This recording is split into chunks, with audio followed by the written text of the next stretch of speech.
పిల్లలు ముఖ్యంగా యూత్‌కి మేము చెప్పే విషయం ఏంటి అనంటే, నిజంగా ఈ భారతదేశంలో ఉండే యువత మీకొకటి తెలుసా? అన్ని దేశాల్లోకి ఉండే యూత్ కంటే మన భారతదేశంలో యూత్ ఎక్కువట. ఆ! ఇప్పుడొచ్చిన రీసెర్చెస్ చెప్తున్నాయి. ఆ యూత్ ఏమి మీరు చూస్తున్నారు?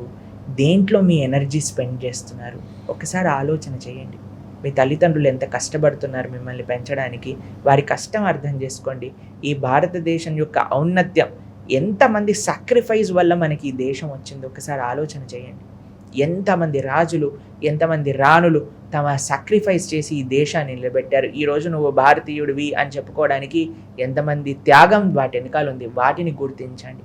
అంతేకాని ప్రేమ కాదండి అది నిజంగా. ఇన్ఫాక్చుయేషన్ అంటారు. ఒక సమయంలో ఆ టీనేజ్‌లో ఆ రకమైన ఆకర్షణ. భావనలొస్తూ ఉంటాయి. కానీ దాన్ని దూరం పెట్టండి. మీ కెరియర్ పైన ఫోకస్ చేయండి. మీ ఎనర్జీ ఛానలైజ్ చేయండి.